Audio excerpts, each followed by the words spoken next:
মুর্শিদাবাদের বেশ কিছু থানা, যেমন ওই ঘটনাটা ঘটেছে শামশেরগঞ্জ থানায়, এখনো লালগোলা থানা, বড়ুয়া থানা, আমার ভরতপুর থানা, এমন কিছু কিছু কর্মকাণ্ড চলে। আমি যদি বিরোধী আসনে থাকতাম 24 ঘন্টা সময় লাগতো না এসব শায়েস্তা করতে, কিন্তু আমার হাত পায়ে বেড়ি দেওয়া আছে, আমার হাত পায়ে বেড়ি দেওয়া আছে। তার জন্য এইসব থানাগুলা যে ঔদ্ধত্য বা সাধারণ মানুষের উপরে যে জুলুম, অত্যাচার, টর্চারিং করে। আপনারা শুনলেন যে ভরতপুরের তৃণমূল বিধায়ক হুমায়ুন কবির, তিনি বলছেন যে যদি বিরোধী দলে থাকতেন পুলিশকে শায়েস্তা করতে 24 ঘন্টাও সময় লাগতো না।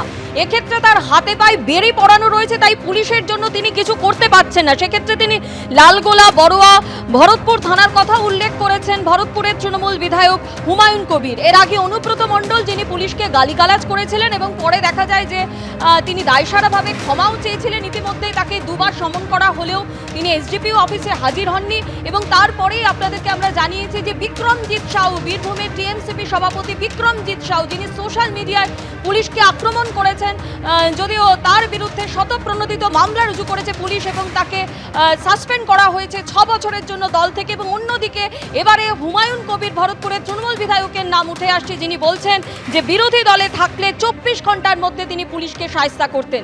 প্রাক্তন পুলিশ কর্তা সলিল ভট্টাচার্য এই মুহূর্তে টেলিফোনে আমাদের সঙ্গে রয়েছেন। আমি গত 2 দিন ধরে এই কথাই বলে আসছি, একজন সার্ভিং পুলিশ অফিসারকে যে কুৎসিতভাবে নেশাগ্রস্ত অবস্থায় গত 4 দিন আগে যে হুমকি অনুব্রত মণ্ডল দিয়েছিল, সেটা কেবল সেই নির্দিষ্ট অফিসার এবং এক পরিবারকে আক্রমণ নয়, সমগ্র পুলিশ বিভাগ ফ্রম টপ টু বটম তথা পুলিশ ফ্রেটার্নিটির উপর একটা নির্মম আঘাত। পুলিশ আইনগত ব্যবস্থা 4 দিন পরেও নিতে পারলো না।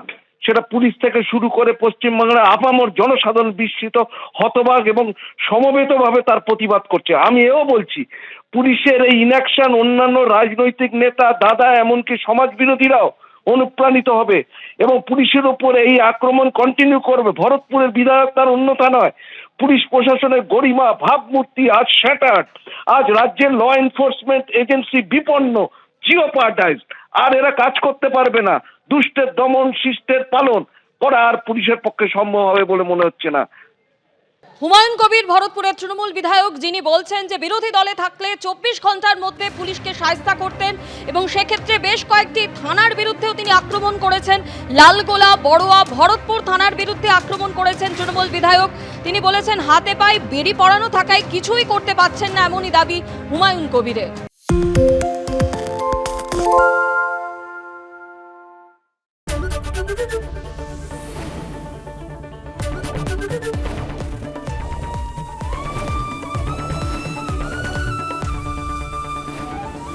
এবিপি আনন্দ, এগিয়ে থাকে, এগিয়ে রাখে।